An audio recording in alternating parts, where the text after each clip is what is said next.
Essayez de bien profiter de l'absence de concept de posture, de voir à quel point ça vous rend créatif, à quel point ça laisse le corps chercher et trouver quelque chose. En fait, l'imitation est dangereuse. Je pense que quel que soit le modèle, c'est pas quelque chose qui nous est propre. Alors, autant se tenir dans une position que certains peuvent trouver mauvaise, plutôt que d'en avoir une fausse bonne. Ne perdez jamais de vue que l'objectif, c'est la détente totale du corps. L'objectif, c'est pas d'avoir l'air d'un Bouddha empaillé.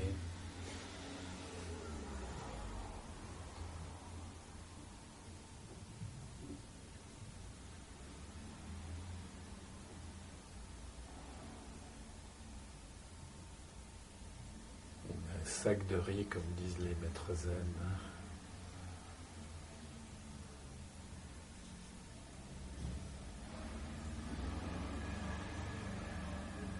Donc c'est quelque chose de vivant, c'est quelque chose de créatif, de personnel.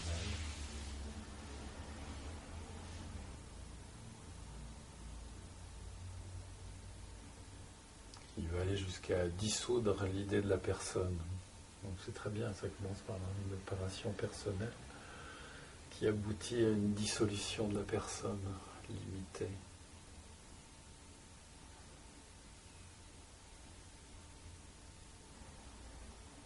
Revenez à la langue, est-ce qu'elle s'est tendue ?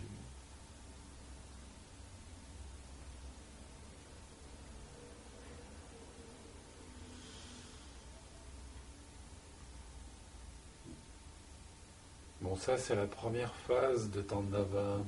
Dans la deuxième phase, on va laisser les bras participer au mouvement. L'idéal, c'est que la première phase nourrisse le corps, le rende sensible, le rende vibrant. La vibration, c'est au cœur de la pensée cachemirienne, l'idée que la vibration est partout. Il n'y a pas de masse fixe pour nous, il n'y a pas de masse sans conscience non plus. Donc la conscience, ce n'est pas une aventure humaine, c'est une aventure globale. La matière est consciente, le végétal, le minéral, etc. Alors cette idée de vibration nous permet de nous accorder, beaucoup de maîtres cachemiriens étaient des musiciens, et très souvent ils ont utilisé le langage de la musique pour parler du yoga.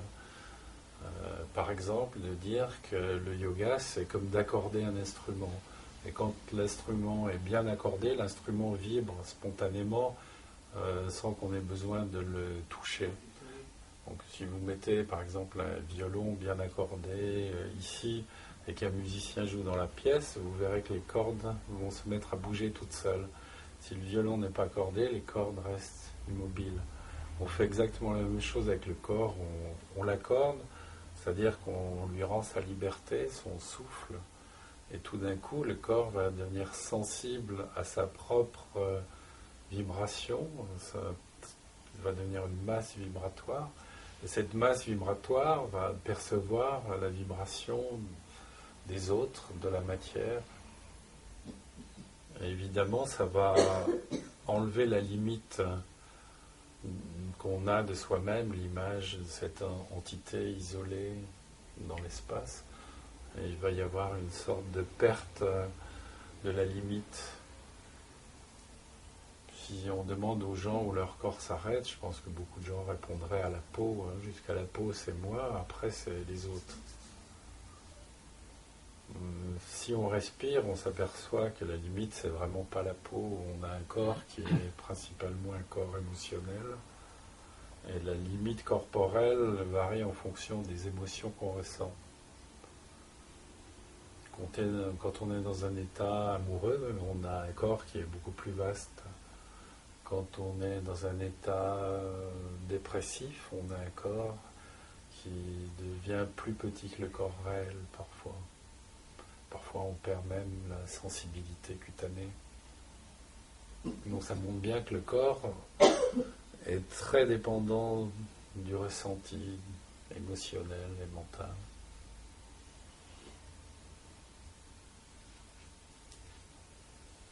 Et là, on va laisser les bras participer au mouvement. L'idée, c'est la continuité basée sur le souffle et la lenteur. On va rechercher une grande lenteur. Les mouvements sont tout à fait libres.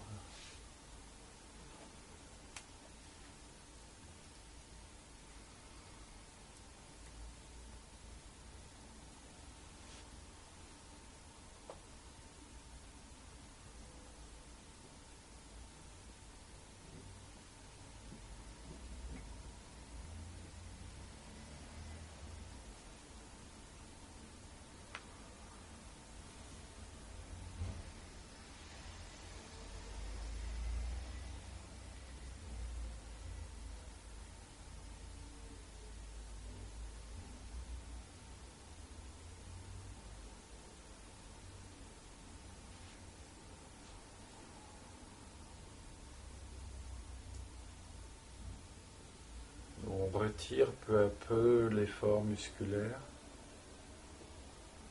On retire la volonté, on laisse le corps s'exprimer.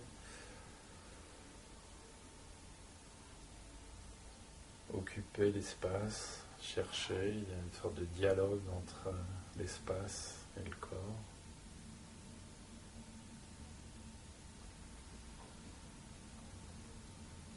La base est bien mobile sur le coussin.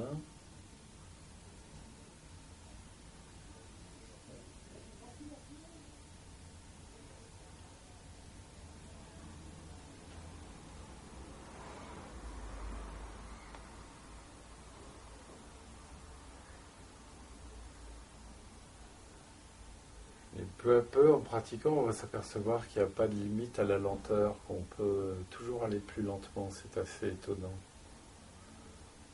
Et on verra aussi que une grande lenteur développe considérablement les réflexes, c'est très étonnant. On travaille la lenteur, en fait, c'est la rapidité qui se débloque.